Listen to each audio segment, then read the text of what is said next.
La Constitución Política de 1991 reglamentó en el artículo 42 que la familia perfectamente se puede conformar por vínculos jurídicos, como el caso del matrimonio, y también por la decisión libre de un hombre y una mujer de conformarla a través de lo que llamamos entonces la unión marital de hecho. Constitución entonces que básicamente reconoció esta tipología de familia como una familia que debe tener las mismas garantías y el mismo tratamiento que se le da a la familia conformada por un vínculo matrimonial.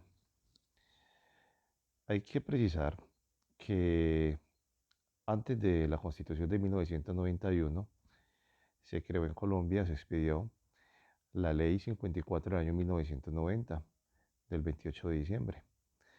Esta ley fue la que, digámoslo así, definió lo que era la unión marital de hecho y en 9 artículos reglamentó la manera como se declara la existencia de esta unión marital de hecho y los efectos patrimoniales que se generan al conformarla, es decir, la sociedad patrimonial entre compañeros permanentes con su correspondiente mecanismos para declarar su existencia y para su liquidación. Se entiende entonces por unión marital de hecho, según el artículo primero de la Ley 54 de 1990, insisto, que es la formada entre un hombre y una mujer. Claro que hoy hay que tener en cuenta que por disposición jurisprudencial también puede ser formada por parejas del mismo sexo, que sin estar casados hacen una comunidad de vida permanente y singular, que igualmente para todos los efectos civiles se denominan entonces a los que conforman esa unión como compañeros permanentes. Repito entonces, ese texto fue declarado en la parte de hombre y mujer exigible condicionalmente por la Corte Constitucional, bajo el entendido que también se incluye allí a las parejas del mismo sexo. Ahora, en este artículo primero de la Ley 54 de 1990 se pueden vislumbrar unos requisitos esenciales para la existencia de esta institución. Y lo primero de ello es que la pareja, ya sabemos que puede ser hombre y mujer o parejas del mismo sexo, eh, no deben estar casados entre sí. ¿Por qué? Porque si tienen un vínculo matrimonial, la figura que se le aplica es la de la institución del matrimonio, pero no la de unión marital de hecho. Y además de eso, tienen que formar una comunidad de vida permanente y singular. Cuando hablamos de la permanencia y la singularidad, estamos hablando en el primer caso de la intencionalidad que tiene esa pareja de permanecer en ese estado de pareja.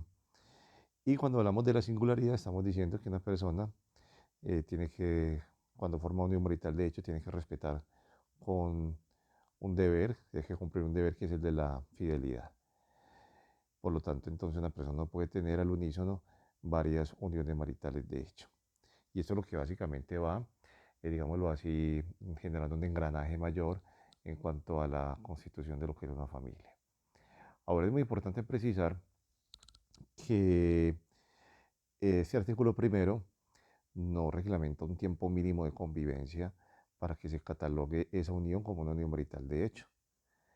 Y es muy importante hacer esta precisión porque generalmente la gente suele confundir el tema de los 2 años que se requieren para que se presuma la existencia de sociedad patrimonial entre ellos con los requisitos para la existencia de la unión marital de hecho. Entonces, repito, la unión marital de hecho no requiere, no exige un mínimo de tiempo de convivencia, sino demostrar la intencionalidad de permanecer en ella. Decía entonces que la constitución política, haciendo un avance significativo frente a la constitución anterior y basándose pues ya en el camino abierto que había dejado la ley 54 de 1990, reconoce entonces a la unión marital de hecho como una forma legítima de conformar una familia. Eso lo reglamenta en el artículo 42. Por lo tanto, las implicaciones que esto genera es que tiene que tener un tratamiento igual al matrimonio en aquellas circunstancias que le sean idénticamente aplicables. Además de hecho, reconoce entonces el derecho de asociación y el derecho al libre desarrollo de la personalidad. Ahora, entonces adentrándonos en el andamiaje ya de la unión marital de hecho, podemos decir que la Ley 54 de 1990 prevía unos medios idóneos para la declaración de la existencia de esa unión marital de hecho. Y eso lo reglamenta en su artículo cuarto. Y dice entonces que si los compañeros permanentes están de común acuerdo, perfectamente pueden acudir a un notario para que a través de escritura pública eleven su consentimiento de declarar la existencia de su unión marital. Pero también estableció que a través de actas de conciliación, suscrita obviamente por ambos compañeros permanentes, se puede declarar la existencia de la unión ante un centro, obviamente, de conciliación legalmente constituido. En estos dos eventos las personas tienen que estar de común acuerdo. Pero también estableció que en caso tal de que haya un desacuerdo en la pareja, el interesado en declarar su existencia podrá acudir entonces a, o en este caso sería un juez de familia del circuito en un proceso de primera instancia, un proceso verbal que se tramita más bien por el procedimiento de un proceso verbal de mayor cuantía, para que sea un juez a través de la práctica de medios probatorios y idóneos quien declare entonces a través de sentencia debidamente ejecutoriada la existencia de la unión marital de hecho. Entonces, estos serán los tres mecanismos idóneos para declarar la existencia. ¿Eso qué implicaciones tiene? Y algo muy importante que precisar al respecto. Y es que eh, la gente, cuando acude, por ejemplo, a una notaría para declarar la existencia de la unión marital de hecho, y se da cuenta que lo tiene que hacer a través de escritura pública y eso representa un costo relativamente elevado para ellos, entonces lo que optan más bien es por ahorrar dinero y supuestamente declarar la existencia de la unión marital de hecho a través de una declaración extrajuicio. Y empleo la palabra supuestamente porque realmente eso no es un medio idóneo para declarar la existencia. Entonces, si alguien declaró en una declaración extrajuicio, valga la redundancia, que tiene un unión marital de hecho con alguien, como ese no es un mecanismo idóneo para declarar la existencia, el día de mañana que lo requiera hacer y la contraparte, por ejemplo, o el compañero probablemente no esté de acuerdo, tendrá que adelantar es un proceso judicial entonces. Y lo único que le servirá a esa declaración extrajuicio es como una prueba documental, es decir, como un medio probatorio idóneo para declarar, para que el juez llegue a declarar la existencia de su marital de hecho. Pero tendrá en todo caso que adelantar el proceso jurisdiccional.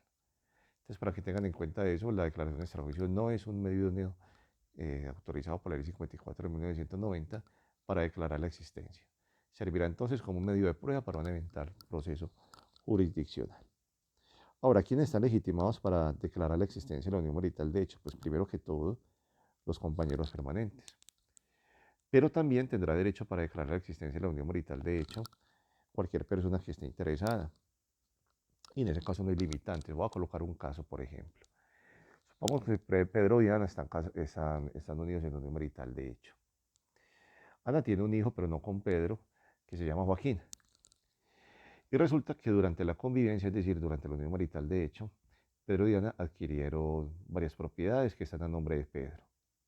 Supongamos que Pedro fallece y supongamos que Ana fallece. En este caso, el interesado Joaquín, que es el hijo de Ana, está plenamente legitimado para adelantar ante un juez el proceso de declaración de existencia de unión marital de hecho. ¿Por qué le servirá esto? Porque entonces declarar la existencia de la unión marital de hecho, perfectamente lo que podrá hacer es entonces solicitar también la liquidación de la sociedad conyugal que su madre tenía con Pedro, que Ana tenía con Pedro. ¿Por qué? Porque entonces a ella le van a corresponder la mitad de los bienes que figuren a nombre de Pedro que fueron adquiridos durante la unión marital de hecho, y esos bienes serán entonces objeto de la sucesión que será a favor de Joaquín. Entonces, en ese orden de ideas, cualquier persona puede solicitar que obviamente demostrando su calidad y su interés para orar, para solicitar entonces la declaratoria de una unión marital de hecho, pero en este caso sería supliendo a los compañeros permanentes. O sea que en este caso no habría técnicamente el derecho a ejercer una acción oblicua para solicitar la declaratoria de acción de unión marital de hecho, sino que será, en este caso, para el tema de los herederos, quienes estarán legitimados en la causa, demostrando, eso sí, repito, su interés actual para obrar. Ahora hablemos entonces de ese proceso para la declaración de la existencia de la unión marital de hecho. Esto es cuando las partes no están de común acuerdo y el interesado lo adelanta, o en el caso, por ejemplo, de herederos que lo quieran adelantar. Primero que todo, el juez competente por el factor objetivo de la naturaleza del asunto será un juez de familia del circuito. Y eso sí lo reglamenta el artículo 22 del Código General del Proceso. Y lo adelanta en un proceso que es de primera instancia. Ahora, a nivel territorial volvemos a lo mismo que pasa con el divorcio o nulidad de matrimonio o inexistencia del matrimonio. En primera medida, el juez territorialmente competente será el juez del domicilio del demandado. Pero insisto, si el demandante todavía conserva el domicilio que tenían en común, los compañeros permanentes perfectamente entonces puede optar por radicar la demanda ante el juez de su domicilio. Eso, repito, se llama la teoría general del proceso, una concurrencia de foros de competencia a elección del demandante. Y así estará autorizado. El tipo de proceso que se adelanta es el proceso de primera instancia por los trámites de un proceso verbal de mayor cuantía. O sea que ahí está llamado a aplicarse las audiencias del artículo 372 y 373, si es del caso, del Código General del Proceso. Ahora, en la demanda, igual a lo que acontece ya con el divorcio, recordemos que el demandante además puede solicitar con un documento aparte, es decir, en cuaderno aparte, el embargo de los bienes inmuebles que se encuentren en cabeza de la contraparte y que sean objeto de gananciales. ¿Por qué? Porque lo anticipo, acto seguido de la sentencia que declara la unión marital de hecho, las partes quedan legitimadas en la causa para adelantar el proceso de liquidación de la sociedad patrimonial. Entonces, cuando se solicita de entrada el embargo de esos bienes que están en cabeza del otro compañero permanente y que son objeto de gananciales, se va a garantizar que esos bienes figuren todavía a su nombre cuando se vaya a abrir el proceso liquidatorio y en ese caso hayan bienes para repartir. Ahora, eh, al igual que en el matrimonio, es una sentencia de 2019, de junio del 2019, de la Sala de Casación Civil Agraria de la Corte Suprema de Justicia, que después la vamos a analizar cuando avancemos un poco más en este tema. Eh, digámoslo así, el compañero permanente que no sea culpable de la ruptura marital está legitimado en la causa para solicitar también como pretensión principal en el proceso de declaratoria de unión marital de hecho y obviamente su terminación, el alimento sanción a su favor, siempre y cuando obviamente demuestre que el otro compañero permanente está en capacidad económica de suministrarlos y en especial que él mismo no tiene la capacidad económica para solventarse por sus propios medios. Y también como pasa en el tema del divorcio o de la nulidad del matrimonio civil, puede solicitar o si no el juez de oficio tiene que pronunciar al respecto sobre la custodia, alimentos y visitas de los hijos que sean menores de edad. Ahora, es muy importante precisar que si las partes, hago un paréntesis, de común acuerdo acuden a un notario para declarar la existencia de la unión marital de hecho, su terminación habiendo hijos menores, también tendrán que presentar, como pasa en el matrimonio, en el divorcio ante notario, tendrá que aportar un acuerdo sobre esta figura, la custodia, cuidados personales, visitas y alimentos a favor de sus hijos menores. Y obviamente el notario estará en la obligación de remitir esto al defensor de familia para que él avale el acuerdo. Y ya una vez avalado el acuerdo, ya queda legitimado, autorizado el notario para entonces suscribir la escritura pública de declaratoria de unión marital de hecho y terminación de la misma. Ahora, la ley 54 de 1990 establece también, pero antes de empezar con este otro punto, que a través de escritura pública también se puede entrar a liquidar la sociedad patrimonial. no necesariamente tiene que ser a través de un proceso jurisdiccional, sino que a través o gracias a un mutuo acuerdo entre las partes podrán acudir a un notario para que a través de ese instrumento de escritura pública se proceda a su liquidación. Así como también se puede liquidar en el matrimonio de mutuo acuerdo ante el notario por escritura pública la sociedad conyugal. Es decir, en estos casos podemos decir plenamente que se está aplicando el mismo régimen del matrimonio y de la sociedad conyugal al tema de la unión marital de hecho y al tema de la sociedad patrimonial que se forma entre compañeros permanentes. Eh, Incluso la Ley 54 de 1990 respecto, en su artículo séptimo, remite entonces que para el tema de la sociedad patrimonial se aplicarán las disposiciones propias del tema de la sociedad conyugal que regula el Código Civil a partir del artículo 1771 y siguientes, es decir, que puede haber perfectamente capitulaciones, en este caso serían capitulaciones maritales, y se forma conforme a todo lo que se forma o lo que se aplica para formar una sociedad conyugal. Es exactamente el mismo tratamiento que se le da. No obstante, hay que precisar algo. Esa ley 54 de 1990 solamente reglamentó la unión marital de hecho y la sociedad patrimonial entre compañeros permanentes en 9 artículos. Y eso de entrada que deja que, o que genera que lastimosamente hay algunos aspectos que se quedaron por fuera de reglamentación y que a continuación yo voy a tomar el detenimiento de exponérselos, que sí existen, sí están reglamentados para el matrimonio o para la sociedad conyugal, pero que lastimosamente por el momento no están reglamentados o no fueron reglamentados en su momento por, por la Ley 54 de 1990. En cada uno de ellos me tendré a precisar cuáles son las implicaciones que tienen, pero algo muy importante, también hablaré si esos vacíos que ha dejado la Ley 54 de 1990 a regular la unión marital de hecho y al regular la sociedad patrimonial han sido colmados ya o no.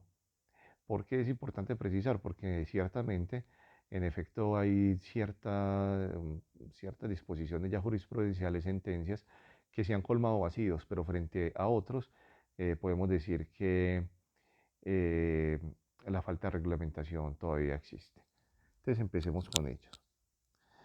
Lo primero que hay que acotar es que la Ley 54 de 1990 no se tomó el detenimiento de reglamentar el tema de la afiliación legítima respecto a los hijos concebidos durante la unión marital de hecho de sus padres. Este tema, como ya lo expliqué anteriormente cuando hablé como lo voy a hablar más adelante cuando hablamos de la afiliación, es un tema que no reglamentó la Ley 54 de 1990, insisto, y solamente vino a ser reglamentado con la expedición de la Ley 1060 de 2006, que fue la que, digámoslo así, en cierta medida modificó artículos 213 y siguientes del Código Civil. Entonces, antes de la Ley 1060 de 2006, solamente se consideraba como hijo legítimo aquel que hubiera sido concebido durante el matrimonio legítimo de sus padres. Entonces, en ese orden de ideas, el hijo que fuera concebido dentro de una unión marital de hecho se consideraba como hijo extramatrimonial. Situación pues que a la luz de la constitución política, del derecho a la igualdad, del derecho de asociación, de libertad de autodeterminación, en fin, eh, es un hecho que era totalmente reprochable, porque si la constitución política de 1991, insisto, estableció que la familia perfectamente se podía conformar también por vínculos naturales como el de la unión marital de hecho, pues entonces estaría llamada a reglamentarse de igual manera la filiación legítima para la unión marital de hecho. Y en efecto esto apenas se vino a dar en el año 2006, insisto, es decir, 16 años después de la expedición de la Ley 54 de 1990. Entonces, en ese orden de ideas podemos decir que es un vacío que dejó la Ley 54, pero que ya fue colmado a nivel legal, digámoslo así, por la Ley 1060 de 2006, de tal suerte que hoy por hoy hijo legítimo se considera a esa persona que ha sido concebida, bien sea dentro del matrimonio de sus padres o bien sea dentro de la unión marital de hecho de sus padres.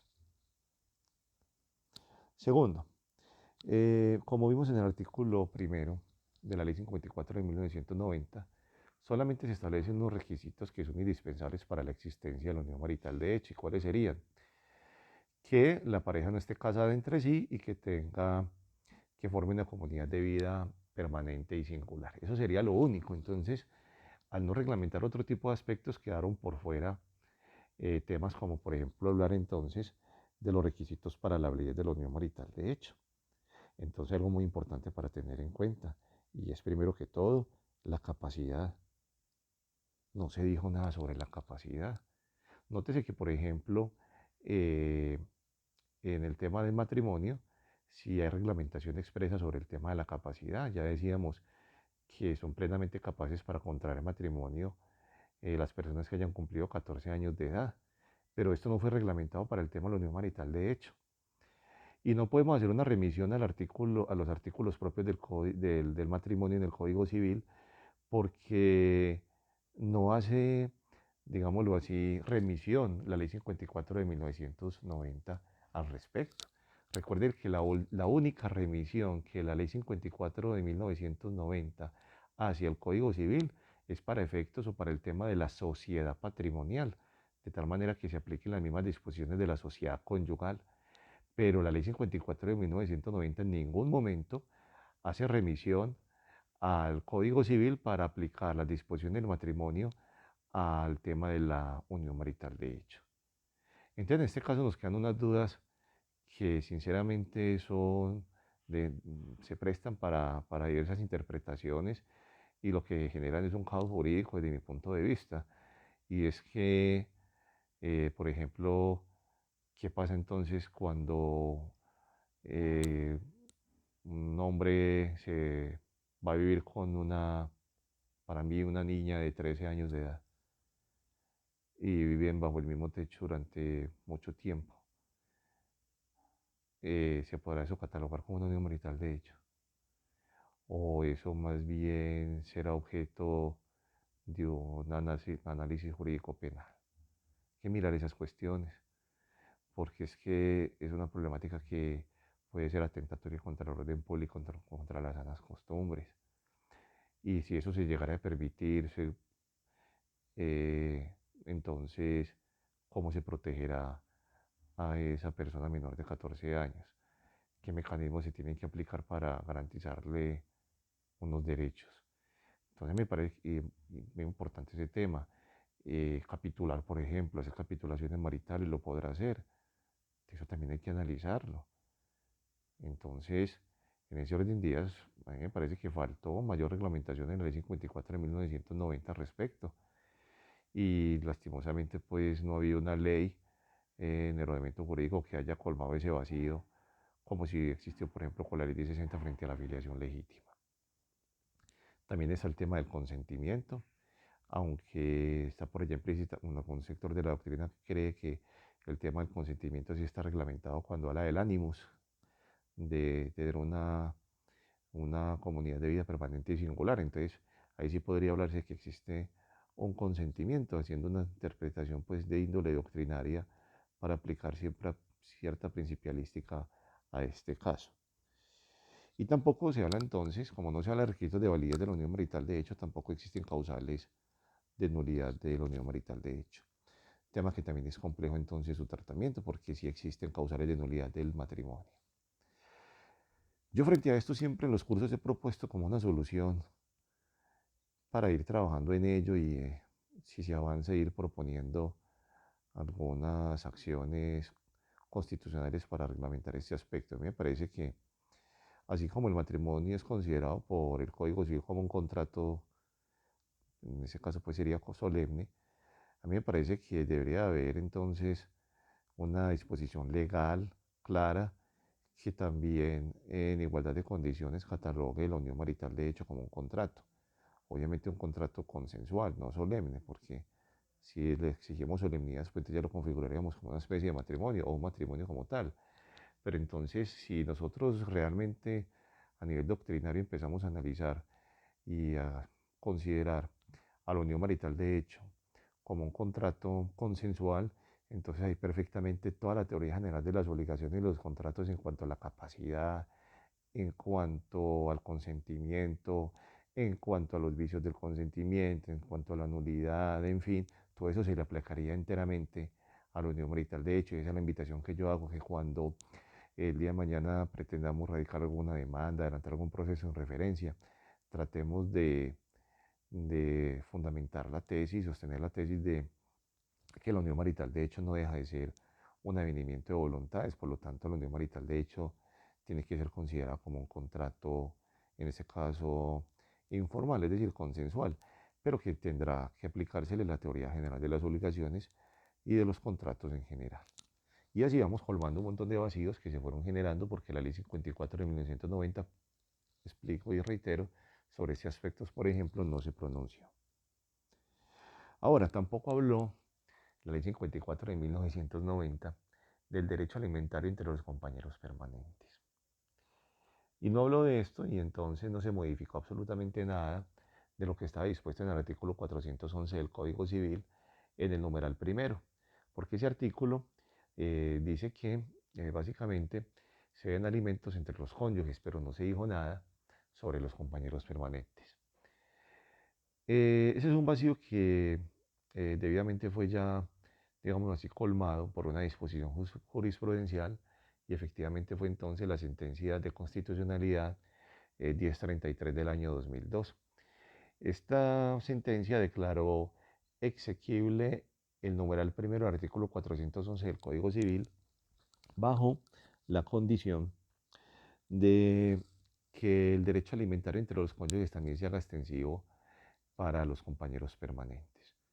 Un tema que fue, digámoslo así, muy incluyente, una sentencia que le reconoció ese derecho que naturalmente debería haber tenido desde un principio los compañeros permanentes. Entonces, hoy por hoy, gracias a la sentencia 633 de 2002, los compañeros permanentes en igualdad de condiciones a los cónyuges tienen derecho alimentario entre sí en virtud de un principio que es fundamental, que es el principio de la solidaridad alimentaria.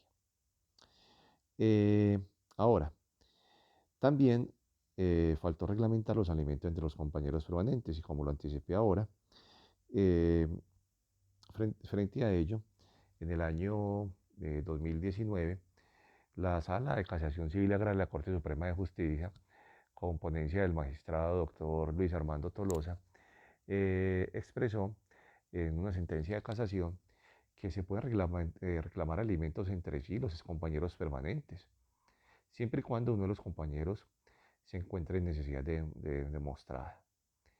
En todo caso, esa obligación alimentaria exige obviamente demostrar la presencia de un vínculo jurídico que tenían con anterioridad, es decir, la unión marital de hecho, la demostración de la necesidad obviamente del que está reclamando alimentos y obviamente la capacidad económica del ex compañero permanente. Y bajo esas órdenes podemos decir que si todo esto se logra demostrar dentro de un proceso de fijación de cuota alimentaria, perfectamente entonces el juez de familia, en este caso, estaría llamado a reconocer derechos alimentarios a su favor y a cargo de la otra persona, especialmente cuando fue, digámoslo así, la culpable de la ruptura marital. Ahora, tampoco habló nada la unión marital, perdón, la ley 54 de 1990 sobre la existencia o coexistencia de uniones, sobre todo para efectos más que todo de reclamar pensión. Este es un tema que ha tenido que ser, digámoslo así, dilucidado y colmado por la Sala de Casación Laboral de la Corte Suprema de Justicia. Entonces, y obviamente por la ley 100 del 93 y normas concordantes. Eh, Frente a esto, entonces, podemos explicar lo siguiente. Está claro que a nivel legal, si una persona está casada y figura casada, pero con su cónyuge se separó de cuerpos, pero sigue figurando casado, insisto, y forma una unión marital de hecho con otra persona al momento de su muerte. La pensión, por ejemplo, de sobrevivencia va a ser repartida en proporción al tiempo convivido entre la que figura como cónyuge y la que fue su compañera permanente. En ese orden de ideas, no hay discusión, no hay ningún problema, entonces se distribuye, se reparte, digámoslo así, la pensión de sobrevivientes en proporción al tiempo de convivencia. Pero no se dice nada sobre un aspecto que voy a colocar un ejemplo para que me entiendan la problemática. Supóngase que Pedro convivió en unión marital, de hecho, con Ana durante casi toda su vida, 40 años, por ejemplo, y se separa de ella y se va a vivir con otra persona en unión marital, de hecho, y solamente con esta convive, eh, el- digámoslo así, lo que justamente se necesita para que cuando éste fallezca esa otra persona reclame pensión de sobrevivientes. En este caso, no existe una normatividad clara ni una reglamentación clara que hable de cómo se aplicarían los derechos a esa otra persona con la que vivió 40 años. Entonces, en ese orden de ideas, muchas pensiones se están adjudicando o las pensiones están adjudicando es a la última compañera permanente y se está desconociendo todo ese tiempo que vivió esa persona con otra y que básicamente fue su gran parte de su vida. Entonces, es un vacío normativo que lastimosamente todavía existe porque no ha habido una disposición legal que lo colme.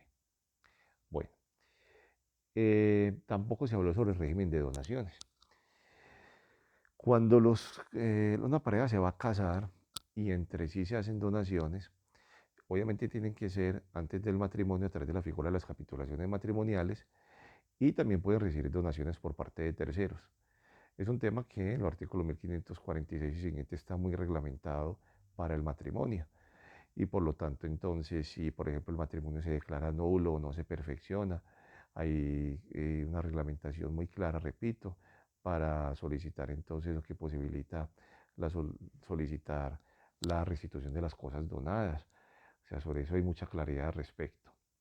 Pero nada se dijo sobre el tema de de la unión marital de hecho y de la sociedad patrimonial. Entonces no sabemos hasta dónde eh, las donaciones que se hicieron por causa de una unión marital de hecho que no se llegue a dar o que se rompe inmediatamente o tempranamente, esas donaciones en efecto sí se puedan entrar a revocar o no. Y lastimosamente el artículo séptimo de la ley 54 de 1990 remite el tema de la sociedad, pues lo reglamentado en el tema de la sociedad conyugal para que se aplique a la sociedad patrimonial, pero no hasta ese artículo, no hasta el artículo que propiamente habla de las donaciones. Lastimosamente sí quedó corta en ese sentido y en ese momento, insisto, es un vacío normativo porque no ha habido una disposición que reglamente este aspecto que es tan importante. Y entonces ahí, cuando está reglamentado a favor del matrimonio, pero no está reglamentado este tema frente a a la unión marital de hecho y la sociedad patrimonial, entonces ahí es donde empezamos a decir que hay un trato desigual, que no se está garantizando un tratamiento igual al matrimonio que a la unión marital de hecho. Bueno, tampoco habló la ley 54 de 1990 de la figura de la porción conyugal. Recuerde que cuando alguien fallece y tiene un cónyuge y una sociedad conyugal vigente, pero los bienes que hay para repartir no son muchos porque básicamente durante el matrimonio no se adquirieron bienes, sino que eran más bien que todo bienes propios del cónyuge que fallece. Pues entonces al momento de liquidar la sociedad conyugal para efectos de adelantar el trámite sucesoral, al otro cónyuge no le va a quedar absolutamente nada o muy poco para poder eh, solventarse. En ese orden de ideas, recordemos entonces que ese otro cónyuge perfectamente lo que puede hacer, desde siempre está autorizado por el Código Civil, para eh, optar por esta figura que se llama la porción conyugal. Y en ese orden de ideas renunciaría a gananciales para efectos de entrar a heredar como heredan los demás, digámoslo así, disculpen la redundancia, los demás herederos de su cónyuge que ya falleció. Eso era un tema que hasta el año 2011 estuvo reglamentado a favor solamente o exclusivamente de quien tuviera la condición de cónyuge, es decir, para el matrimonio. Pero gracias a la sentencia de constitucionalidad C-283 de esa fecha, de 2011, y también a la sentencia C-238 de 2012, se ha declarado la constitucionalidad condicionada de esas disposiciones que reglamentan la porción conyugal solamente para el matrimonio. Por lo tanto, se declaró la constitucional condicionada bajo el entendido de que también los compañeros permanentes puedan optar por esta figura. Y en este caso no se llamaría porción conyugal, sino que se le llamaría porción marital. Pero llámese de una manera o de otras, produce exactamente los mismos efectos. Es decir, renunciar a gananciales para entrar a heredar como heredan los demás hijos de ese cónyuge que falleció.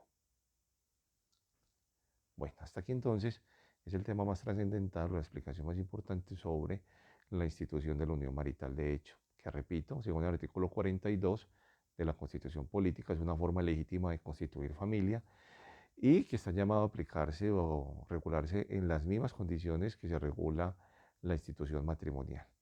Pero como pude evidenciar con lo que acabé de mencionar, lastimosamente sí existen todavía algunos vacíos normativos que no han podido ser colmados ni por ninguna legislación o jurisprudencia al respecto.